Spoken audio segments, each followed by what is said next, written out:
All right, everybody, welcome back to another video. It is my honor and privilege to introduce you to Storm of Iron by Graham McNeill. So this was published way back in 2002, so it's definitely, per my usual of going way back in the past and being like, hey, look, it's a book that was published a billion years ago. You guys should read it. Yeah, narrated by Michael Geary, and yeah, it's unlike the last video I did.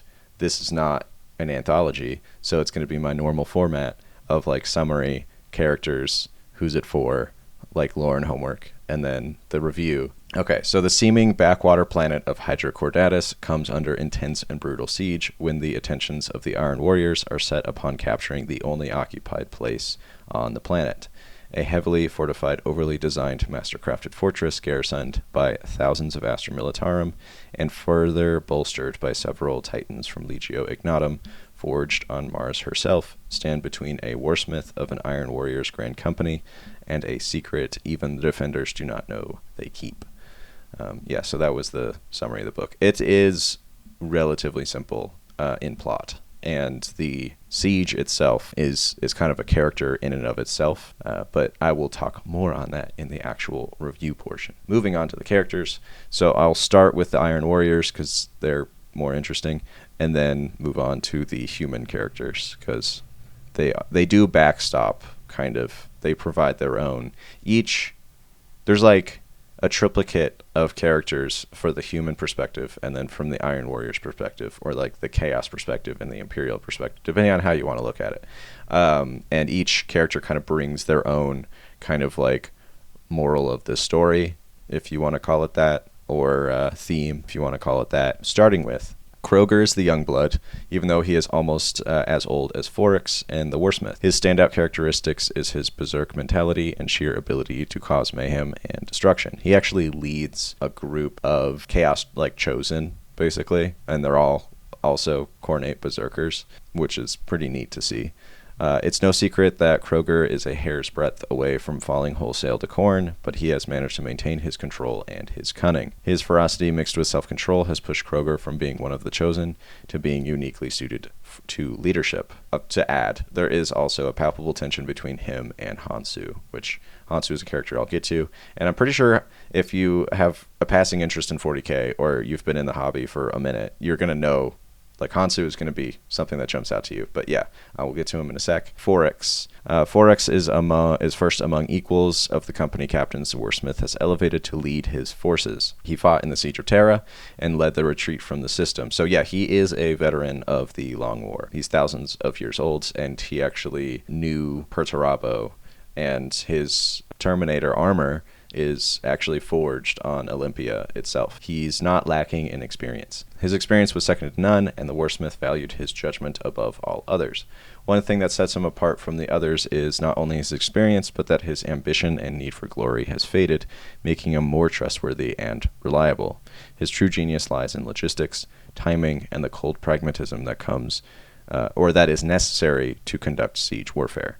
This is both his greatest strength and greatest weakness. To operate within chaos, you must always be involved in the various power struggles and schemes that are going on in the background. And he just isn't. Like, he has no real supporters. Like, he's thousands of years old. He knows it. He's been doing the same thing for a while. His passion is like gone. So he's kind of like talking to that super burned out coworker that you're just like, man, you're really good at your job, but like, why don't you retire? You totally can. And then they just don't retire because they're just like, well, what would I be without my job? He does go through a bit of a change throughout the book, which is interesting to see. With the loss of his ambition, he is the only reason he's in the position that he is through sheer competence and nothing else. In fact, even with his like half-breed status, the Warsmith kind of holds him in special regard, and he would have put Hansu in Foryx's place if it weren't because Foryx like was so good at his job, basically. So that's have charisma, kids. Have charisma, or else you won't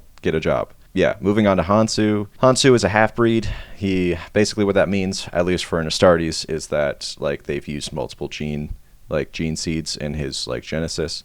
So the Imperial Fist gene seed was used in this case in his Genesis, and he must constantly prove his worth because of that. Especially when it comes to like the Iron Warriors versus like the Imperial Fists. They probably like chose the worst gene seed they could possibly choose. I don't know if they had a choice. Old lore back in the day really made chaos into like pseudo scavengers, especially when it comes to like the Astartes.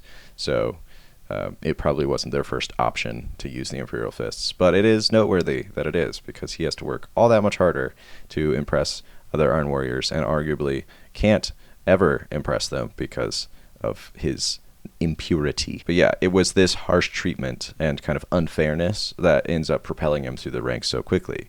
He constantly needs to do bigger and better things at every opportunity, but this has honed Hansu into a vital part of the Warsmith's grand company and created someone with immense potential. His history includes leading a successful attack on the Cadian defense bastion of Magna 40. His captain basically gets killed during this like fight, and then he kind of takes the initiative and leads his forces, and then that specifically on Magna 40 is what basically gets him to initial captaincy, and then et cetera, et cetera.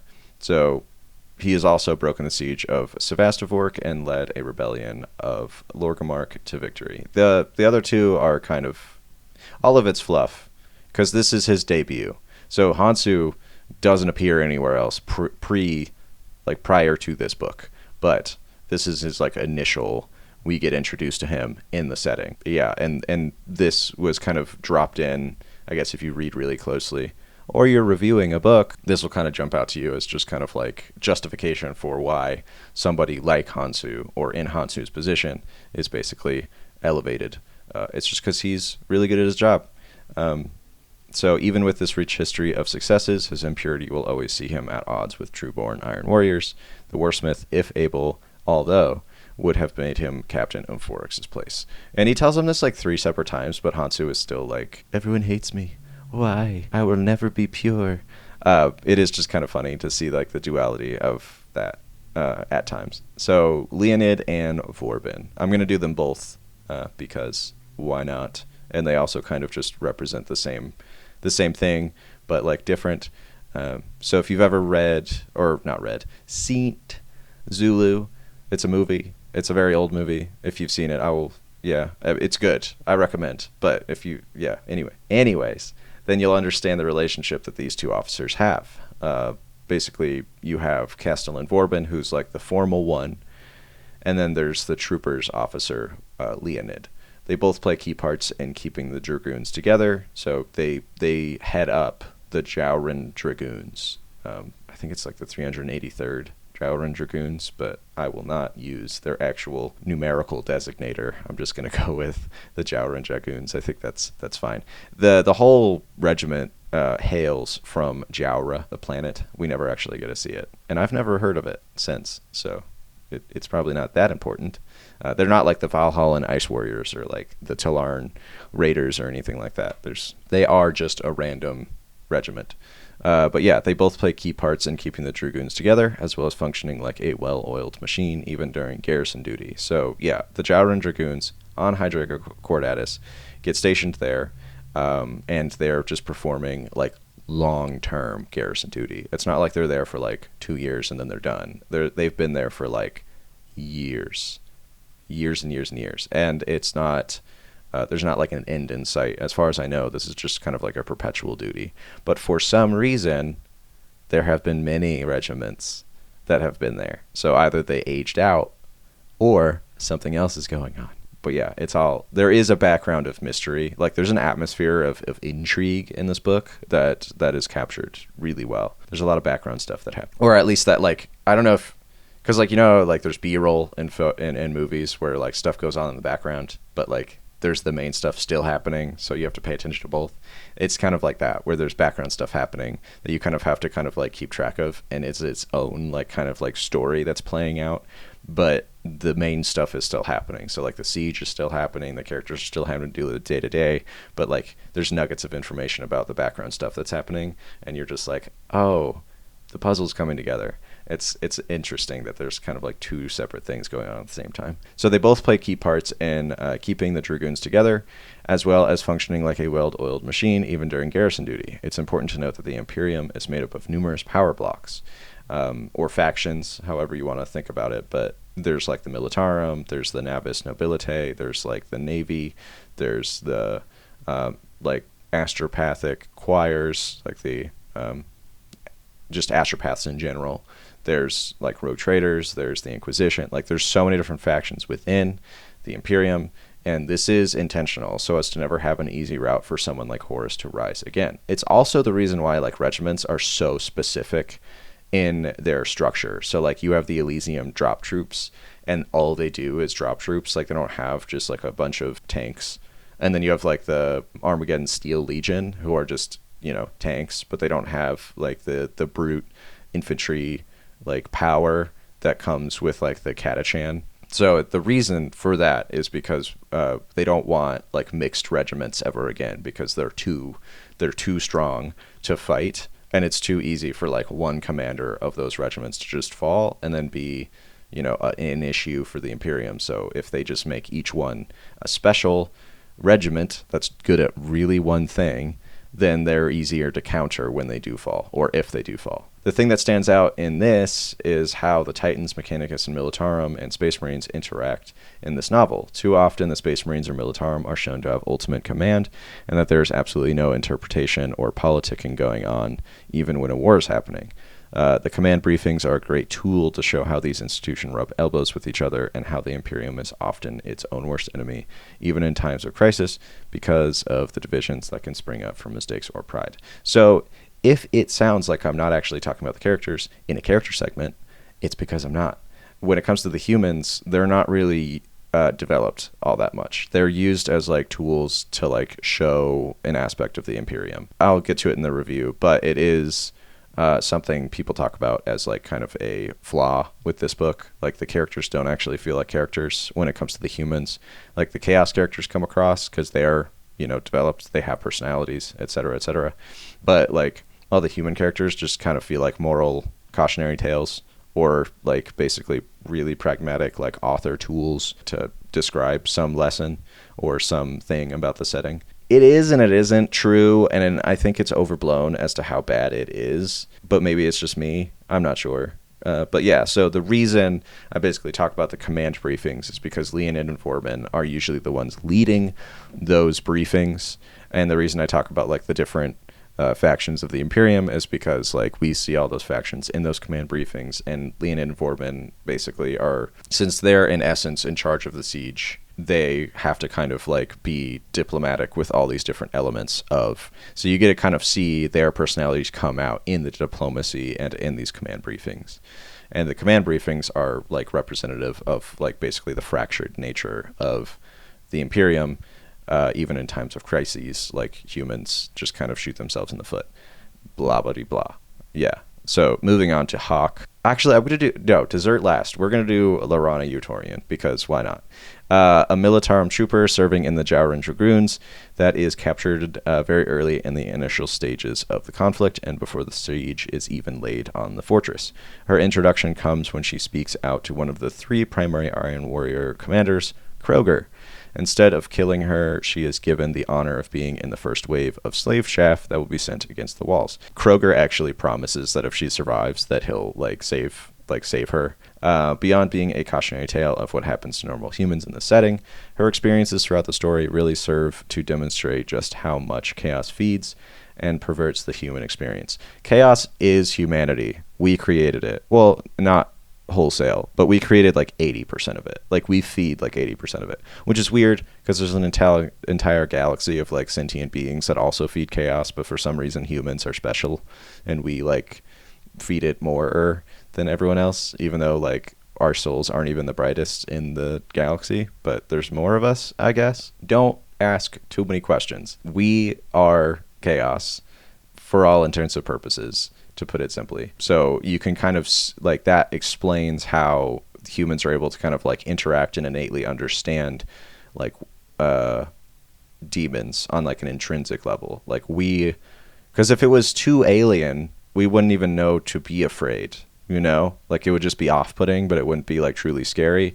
But since chaos is kind of like representative of our deepest fears, like as a species, when we see a demon, we're like, oh my God, because it kind of like interacts with humans on a very deep like instinctual level. Lorana's kind of like experience with chaos is kind of trying to show that, which I think it does a decent job. Yeah, everything like with chaos is elevated to a degree that like nobody would wish for. So the gifts you get are just kind of like, you do get what you want.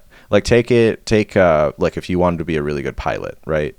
And you were just like chaos, and you were like a follower of like Nurgle or something like that. You'd be like, I want to be a better pilot, and Nurgle would be like, cool. Well, okay, you wouldn't ask for that. It's just like Nurgle would know that like your innermost wish is to be a better pilot. Like this is just what you do. It's your profession. You identify with being a pilot. So Nurgle would be like, cool, we're going to transform your eyes into like better eyes, but it's going to be disgusting and horrible, but they are going to be better eyes or something like that. Or they're going to give you like arms that you can like insect arms, because they have they have the ability to like hydraulically control their limbs by like pushing fluid in and out. Well, some of them do. I would say not most. Most of them are like hinge based, and there isn't that like blood flow within their limbs, but some insects can, and it's really interesting.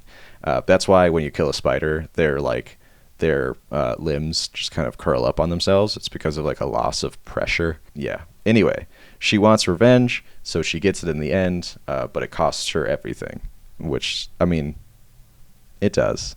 It's cool though. So I'm a sucker for corn. Anyway, Hawk, the Everyman Trooper serving with the Jowren Dragoons. He is by far the most relatable thing about this narrative. He's unhappy with his lot in life and disillusioned with what he thought would be an adventure and action, like in the Guard. Hawk is now a rat in the system, finding any way to do as little as possible to get through the day-to-day. The invasion of the Iron Warriors allows Hawk the opportunity to be more than he ever thought possible. It is also really important to know that Hawk is not that old.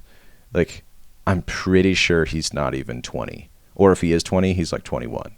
So it's not like this man is like 40 and acting like a petty child. Like, he is an actual child, acting like a child. So something that I did find with him is that he represents a contrary point within the setting. This might get confusing, so I'll just kind of like clarify before going into the whole, the spiel. But in the setting of 40K, you get the whole everybody is a mote of dust, and like if you are a human in the setting, it's the worst time ever, and you're just kind of like a cog in the machine of the greater Imperium. Your death means nothing, your life means nothing, all your actions mean nothing. But like, it's so obvious that that's not true, because you do have very influential people, like persons, like singular entities that do make a huge difference. And I'm not even talking about like Big E here, or like the Primarchs. I'm talking about like on a human scale, because you have Lord Commander Solar Macarius.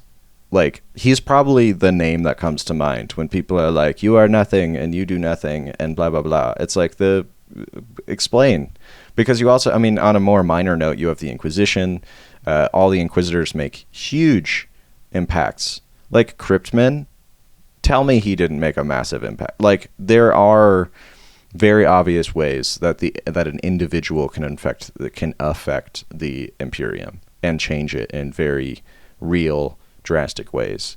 But I think the lasting impact, I guess the deeper like meaning to that, is that like no change is permanent, and even the biggest changes won't actually happen outside of the normal, like, just do your job because you don't really. But then, like, at the same time, like, if that was actually true, then you could just not do anything, right? And the Imperium would still function technically, but that's also not true, because everyone has to. But this is something I think about way too often. Whenever I see that quote, I'm just like, I don't know, man. And who knows if I'm even going to keep this part in the video, because it feels like I am just talking, I'm spiraling. But yeah, so it is evident that actions of just one can have a dramatic impact on the outcomes of situations. There's a monologue by a Grandmaster of Assassins from a book written by Chris Wright that illustrates what I'm trying to say a lot more eloquently. but it's too long to kind of add here. So to break it down more simplistically, he says the Imperium will crumble the moment everyone stops trying their hardest to keep it from failing. But at the same time, the Imperium is so irreparably damaged, it can't help to ever become what it once was again. In this case, the Inquisitor and the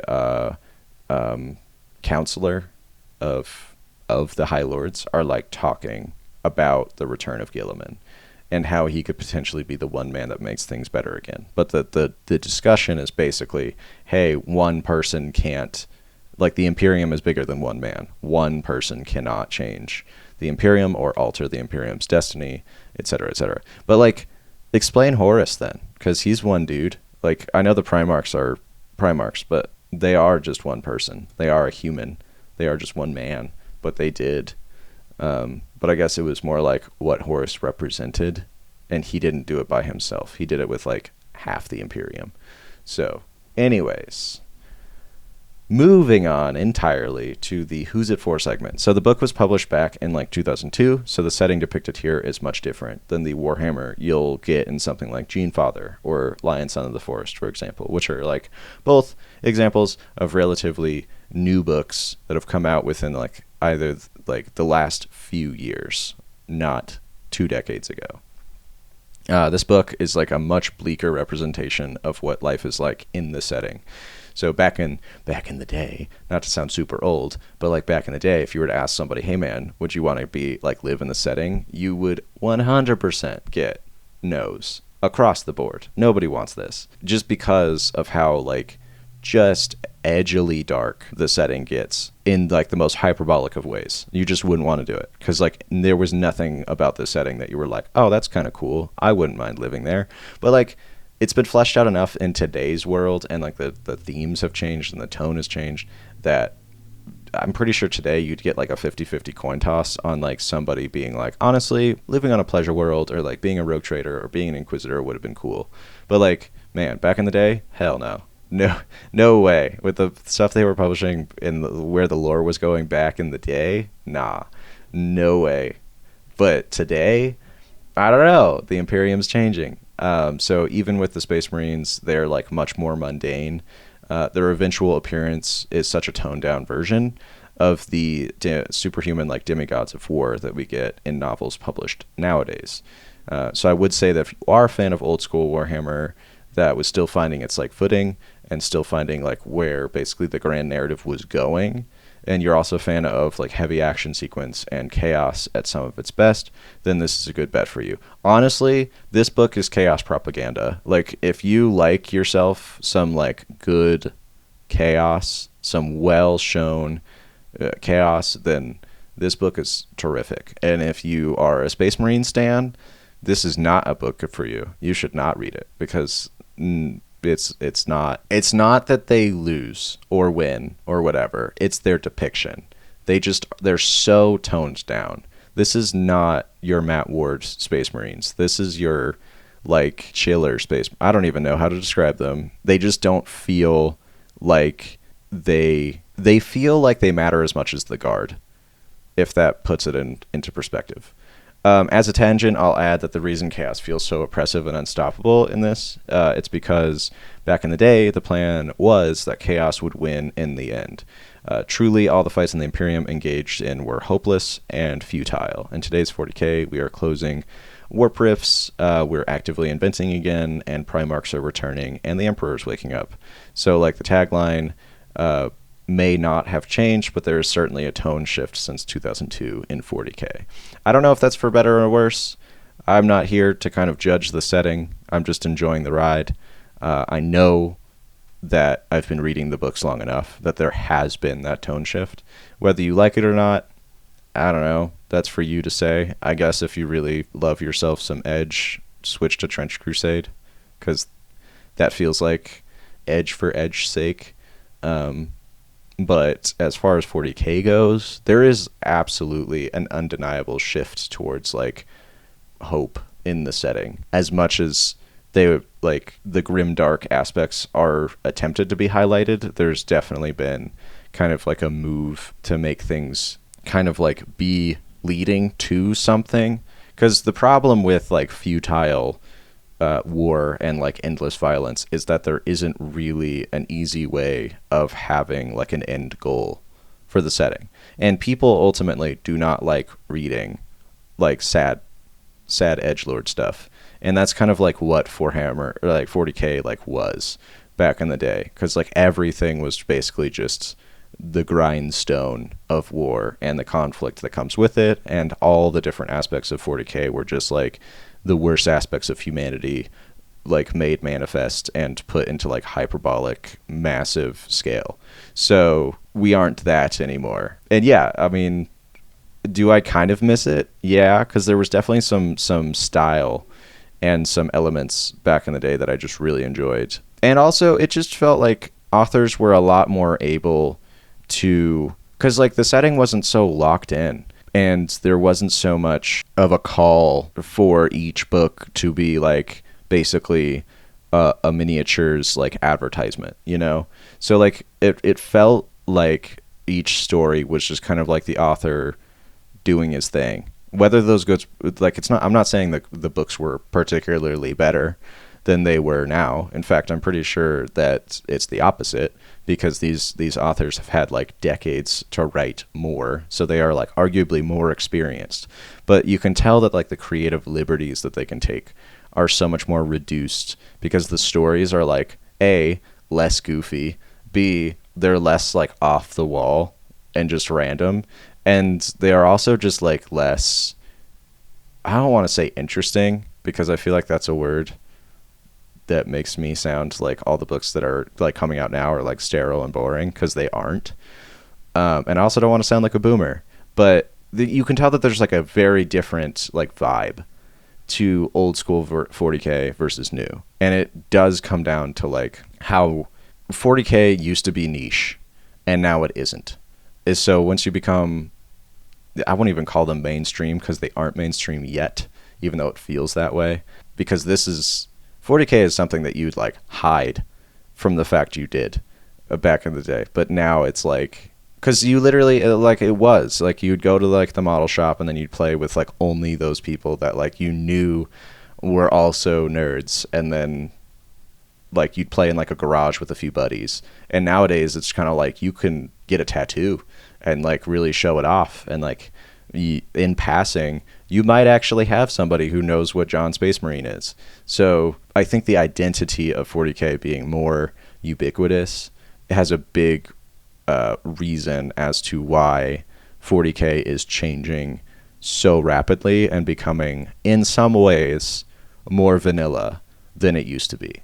But yeah, I'm going to move on, because this is something I could talk about for a while. Lore and homework. So I'm sure when this book first came out, the lore tidbits within were small revelations in their own way, but over 2 decades later, there's no like nugget of lore in this that you'll read that will like blow your mind or be something you've like never heard of before. It's all very retread paths. I mean, you get like the Iron Warriors kind of describe what they are, and how they came to be, and like who their Primarch is, and like some of the Imperial Fists that come later in the book also kind of like have their own side of the story to tell when it comes to the Iron Warriors. And like the Militarum that they tell are like, oh my god, I didn't know that. And like I could tell that this was kind of like new lore, that the author was like, oh man, the audience is gonna love this. But it's just, this is all stuff we've heard a gajillion times. And we also get like the heresy kind of spelled out as to like what happened, stuff like that. So the one shout out that I do want to make, because this was epic, was there's a Tyranid hive ship that is being used as like a Titan transportation ship.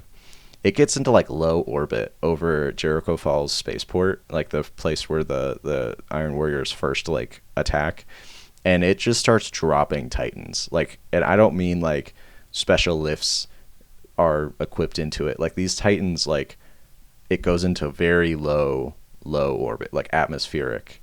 This thing is hovering over the spaceport, and then these Titans are just jumping out of this thing, and they land on the ground. It's so cool. And that kind of took me off guard, because I just didn't know that the Obliterator virus could affect Tyranids like in that way. But it does make me want like a Tyranid hive fleet infected by the Obliterator virus to be like an actual thing that like Chaos use and just like even if it's a one-off and even if it's like an experimental thing, like they just like do it for funsies, like the Dark Mechanicus is running an experiment or something like that, and they're just like, here's the Obliterator virus, and then they just like chuck that thing at like a random Forge World, because you'd get like Mechanicus fighting Tyranid infected Obliterators. That would be so epic. And also those models would be super cool. So like, yeah, like just imagine like a Carnifex, but it has like 15 guns all over its body. That would just be, I don't know, maybe I'm just being a child, but that would have been so cool. As for homework, this novel is the start of Graham McNeil's kind of like microcosm within the setting.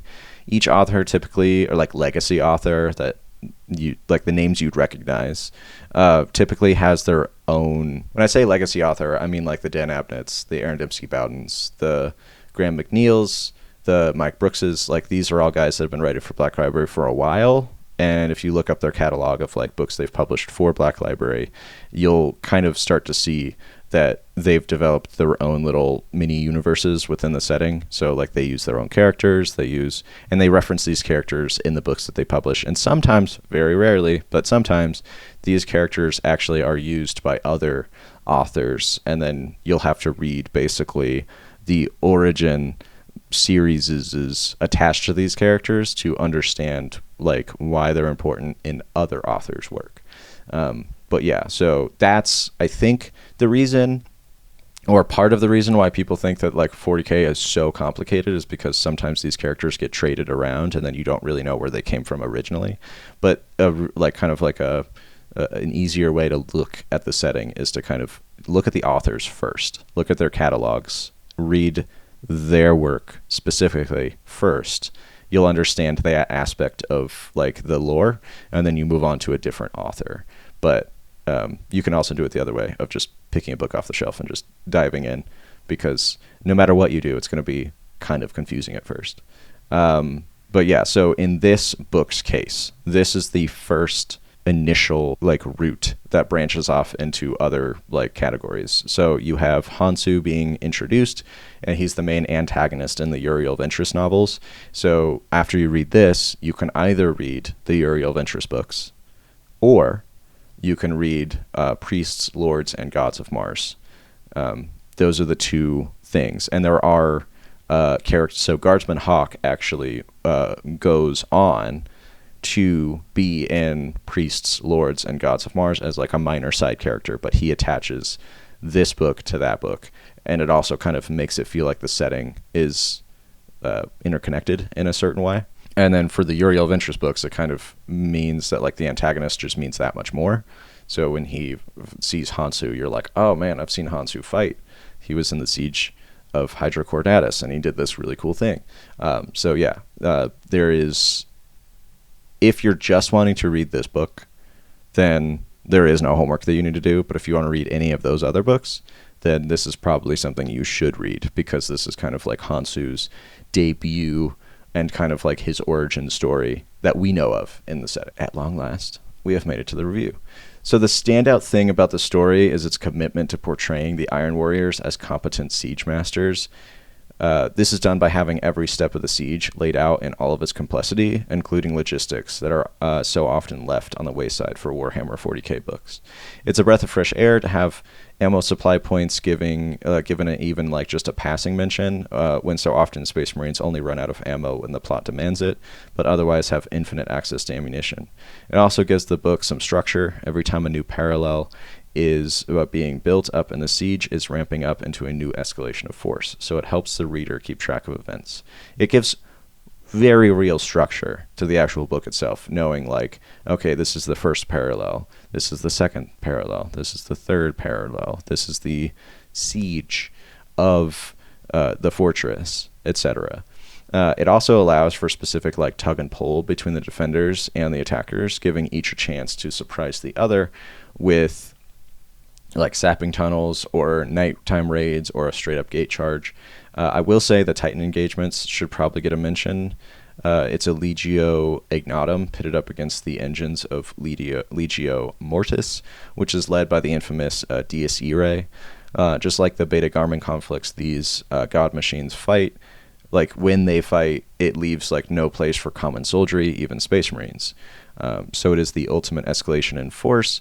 and serve as tide-turning events in the novel itself. Personally, I've seen better depictions of Titan conflict, namely in Titanicus by Dan Abnett, but it's hard to press the judgment too hard when you realize that the Legacy Black Library authors have had decades of writing experience nowadays compared to those like back in the day. All I'm saying is don't go into this expecting everything to be spit and polished. There is going to be some hiccups in like the actual writing itself. There is a lot of experimenting to go along with a fast pace that has to balance a large cast of characters and a constantly developing landscape. The last bit of criticism that I don't personally share, but I have seen, is that the novel itself reads like it has all like been overthought. All the setup makes things come off as more of a textbook or a battle report than a story where characters are experiencing the fight. I see where people are coming from here, but I don't really see any other like way to translate the scale of the battles being fought into comprehensibility if it was being told from a more boots on the ground perspective, wherein at the end you as the reader can actually know what just happened without the overthought explanatory sections leading up to the battles. The very last thing that needs to be in here before wrapping up the review is the Mechanicus. They are depicted in such a sketchy and pragmatic way in this novel. Everything they do is behind the scenes. They are wildly unhelpful to the point of sabotage. Much of the time, and when confronted, are as vague as you'd imagine someone that is over 70% machine to be when an unenlightened fleshbag is outgassing them in the form of speech. I want to know...